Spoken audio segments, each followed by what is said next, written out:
ಮೊನ್ನೆ ನಾನು ಮಾನ್ಯ ಮುಖ್ಯಮಂತ್ರಿಗಳು ದಿಲ್ಲಿಗೆ ಹೋಗಿದ್ವಿ. ಆ ಕಾರ್ಯಕ್ರಮಕ್ಕೆ ದೊಡ್ಡ ಮಟ್ಟದಲ್ಲಿ ಮಾಡಿ ಮಾನ್ಯ ರಾಹುಲ್, ನಮ್ಮ ನಾಯಕರಾದಂಥ ರಾಹುಲ್ ಗಾಂಧಿ ಕರಿಬೇಕು, ACC ಅಧ್ಯಕ್ಷ ಆದಂಥ ಮಲ್ಲಿಕಾರ್ಜುನ ಖರ್ಗೆ ಸಾಹೇಬ್ರಿಗೆ ಕರಿಬೇಕಂತ ನಾವು ದಿಲ್ಲಿಗೆ ಹೋಗಿ ಆಹ್ವಾನ ಕೊಟ್ಟಿದ್ವಿ ಮಾನ್ಯ ರಾಹುಲ್ ಗಾಂಧಿ ಅವ್ರಿಗೆ ಮತ್ತು ಖರ್ಗೆ ಸಾಹೇಬ್ರಿಗೆ. ಅವ್ರೇನಂದ್ರು, ಈಗ ಹೆಂಗೋ ನವಂಬರ್ ಆಗಿದೆ, ಹೊಸ ವರ್ಷದಲ್ಲಿ ಆ 42,345 ಮನೆಗಳು ಕೊಡಿ, ನಾವು ಬರ್ತೀವಿ ಅಂತ ಹೇಳಿದ್ದಾರೆ. ಏನಕ್ಕೆ BJP ಅವ್ರು ಕೊಡೋಕ್ಕೆ ಸಾಧ್ಯ ಆಗಲಿಲ್ಲ? ಏನಕ್ಕೆ ಜನತಾದಳು ಅವ್ರು ಕೊಡೋಕ್ಕೆ ಸಾಧ್ಯ ಆಗಿಲ್ಲ? ಹಾಗೆ ಅದ್ರ ಜೊತೆಯಲ್ಲಿ ಬ್ಯಾಂಗ್ಳೂರು ಸಿಟಿಯಲ್ಲಿ ತಮಗೆಲ್ಲ ಗೊತ್ತೇ ಇದ್ದಂಗೆ ಬ್ಯಾಂಗ್ಳೂರು ಸಿಟಿದಲ್ಲಿ ನಾನೇ ಸಿದ್ದರಾಮಯ್ಯ ಅವರು ಮುಖ್ಯಮಂತ್ರಿ ಇರುವಾಗ 1 lakh ಹೌಸಿಂಗ್ ಸ್ಕೀಮ್ ಅಂತ ತಂದರು. 1 lakh ಹೌಸಿಂಗ್ ಸ್ಕೀಮ್ ಅಂತ ತಂದರು. ಅದರಲ್ಲಿ ಪಾಪ ಭಾಳ ಜನ ಆಟೋ ಚಾಲಕರಿದ್ದಾರೆ, ಬೀದಿ ವ್ಯಾಪಾರ ಮಾಡೋರೆ, ಆಟೋ ಚಾಲಕರಿದ್ದಾರೆ. ಅವ್ರಿಗೂ ಒಂದು ಸ್ವಂತ ಮನೆ ಆಗಬೇಕಂತ 1028 ಎಕರೆ ನಮ್ಮ ರಾಜೀವ್ ಗಾಂಧಿಗೆ ಹ್ಯಾಂಡ್ ಓವರ್ ಮಾಡಿದ್ರು. ಯಾವಾಗ? 2016ರಲ್ಲಿ 6 ಲಕ್ಷನ ರೇಟನ್ನು ನಿಗದಿ ಮಾಡಿದ್ರು. ಕೇಂದ್ರ ಸರ್ಕಾರದಿಂದ 1.5 ಲಕ್ಷ ಬರ್ತಾಯಿತ್ತು, ನಮ್ಮ ರಾಜ್ಯ ಸರ್ಕಾರದಿಂದ SC ST ಇದ್ದರೆ 2 ಲಕ್ಷ ಕೊಡ್ತಾಯಿದ್ರು. ಅಂದರೆ 2.5 ಲಕ್ಷ ಕೊಟ್ಟರೆ ಆ ಬಡವರಿಗೆ ಒಂದು ಮನೆ ಆಗೋದು ಅವ್ರಿಗೆ. ಆ ಸ್ಕೀಮನ್ನು ತಂದು 2016ರಲ್ಲಿ ತಂದರು. 2018ರಲ್ಲಿ ನಮ್ಮ ಸರ್ಕಾರ ಬಂದಿಲ್ಲ. 2021ರಲ್ಲಿ BJP ಸರ್ಕಾರದಲ್ಲಿ ಮಾನ್ಯ ಬಸವರಾಜ ಬೊಮ್ಮಾಯಿ ಅವರು ಮುಖ್ಯಮಂತ್ರಿ ಇರುವಾಗ ರಿವ್ಯೂ ಮೀಟಿಂಗ್ ಮಾಡಿಬಿಟ್ಟು ಏನು ಸಿದ್ದರಾಮಯ್ಯ ಅವರು 6 ಲಕ್ಷನ ನಿಗದಿ ಮಾಡಿದರು, 2.5 ಲಕ್ಷಕ್ಕೆ ಅವ್ರು ಮನೆ ಆಗಬೇಕಂತ ಏನು ನಿಗದಿ ಮಾಡಿದರು.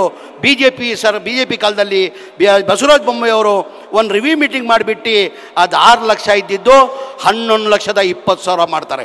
ಎಷ್ಟು ಮಾಡ್ತಾರೆ? 11,20,000. 6 ಲಕ್ಷ ಎಲ್ಲಿ? 11,20,000 ಇಲ್ಲಿ. ಆ ಬಡವ್ರು 2.5 ಲಕ್ಷ ಕೊಡಬೇಕಾಗಿತ್ತು, ಈಗ ಬಡವ್ರು 8.5 ಲಕ್ಷ ಕೊಡಬೇಕು. ಎಲ್ಲಿಂದ ಕೊಡೋಕ್ಕೆ ಸಾಧ್ಯ? ಮನೆ ಸಿದ್ದರಾಮಯ್ಯ ಅವರು ಮುಖ್ಯಮಂತ್ರಿ ಆದಮೇಲೆ ನನಗೆ ಕೇಳಿದ್ರು, ನನಗೊಂದು ಕನಸಿತ್ತು ಕಣೋ, ಆ 1 ಲಕ್ಷ ಹೌಸಿಂಗ್ ಸ್ಕೀಮ್ ಏನು ಸ್ಟೇಜಲ್ಲಿದೆ ಅಂತ. ಆಮೇಲೆ ಮಾನ್ಯ ಮುಖ್ಯಮಂತ್ರಿಗೆ ನಾನು ಮಾಹಿತಿನ ಕೊಟ್ಟೆ. ಸರ್, ತಾವು ನಿಗದಿ ಮಾಡಿದ್ರಿ 6 ಲಕ್ಷನ ನಿಗದಿ ಮಾಡಿದ್ರಿ, ಈ BJP ಸರ್ಕಾರ ಬಂದು ಅದಕ್ಕೆ 11,20,000 ಮಾಡಿದ್ರು ಅಂದಿದ್ದಕ್ಕೆ ಮಾನ್ಯ ಮುಖ್ಯಮಂತ್ರಿ ಒಂದು ಮಾತಂದರು, ಎಲ್ಲಿಂದ ಬಡವ್ರು ತರೋಕ್ಕೆ ಸಾಧ್ಯ ಕಣೋ, ಎಲ್ಲಿಂದ ಕೊಡೋಕ್ಕೆ ಸಾಧ್ಯ? ಆಯಿತು, ಮಾಡಿದ್ದಾರೆ ಅವರು. ಇನ್ನೂ 1 ಲಕ್ಷ ಸರ್ಕಾರ ವತಿಯಿಂದ ನಾನು ಕೊಡ್ತೀನಿ, 1 ಲಕ್ಷ ಕಡಿಮೆ ಮಾಡುವಂಥ ಕ್ಯಾಬಿನೆಟಲ್ಲಿ ತಂದು 1 ಲಕ್ಷನ ಮಾನ್ಯ ಮುಖ್ಯಮಂತ್ರಿಗಳು ಕಡಿಮೆ ಮಾಡಿದ್ರು. ಅದ್ರ ಜೊತೆಯಲ್ಲಿ ನಾವು ಏನು ಮಾಡಿದ್ವಿ, ಮಾನ್ಯ ಮುಖ್ಯಮಂತ್ರಿಗಳು ಸೂಚನೆ ಕೊಟ್ಟರು, 1 ಲಕ್ಷ ಕಡಿಮೆ ಮಾಡಿ ಅದು ಒಂದು ಕೆಲಸ ಮಾಡು, ಬಡವ್ರು ದುಡ್ಡು ಕೊಟ್ಟಕ್ಕೆ ಸಾಧ್ಯ ಆಗಲ್ಲ, ಅವ್ರು 2.5 ಲಕ್ಷನ ಕಟ್ಟಲಿ, ಮಿಕ್ಕಿದ ಬ್ಯಾಂಕ್ ಲೋನ್ ಮಾಡಿಸ್ಕೊಡಿ ಅವ್ರಿಗೆ ಅಂತ ಮಾನ್ಯ ಮುಖ್ಯಮಂತ್ರಿಗಳು ಸೂಚನೆ ಕೊಟ್ಟರು. ಎಲ್ಲ ಬ್ಯಾಂಕ್ ಅವ್ರನ್ನ ಕರೆಸಿದೆ, ನಾನು ಭಾಳಷ್ಟು ಮೀಟಿಂಗ್ ಮಾಡಿದೆ. ನ್ಯಾಷನಲೈಸ್ ಬ್ಯಾಂಕ್ ಅವರು ಯಾರೂ ಮುಂದೆ ಬಂದಿಲ್ಲ. ಕಾರಣ ಅಂದರೆ ಬಡವ್ರಿಗೆ ಲೋನ್ ಕೊಡಬೇಕಾದ್ರೆ ಅವ್ರೇನೋ ಸಣ್ಣ ಪುಟ್ಟ ಲೋನ್ ತೊಗೊಂಡಿರ್ತಾರೆ, ಅವ್ರು ಸಿಬಿಲ್ ಇರಲಿಲ್ಲ.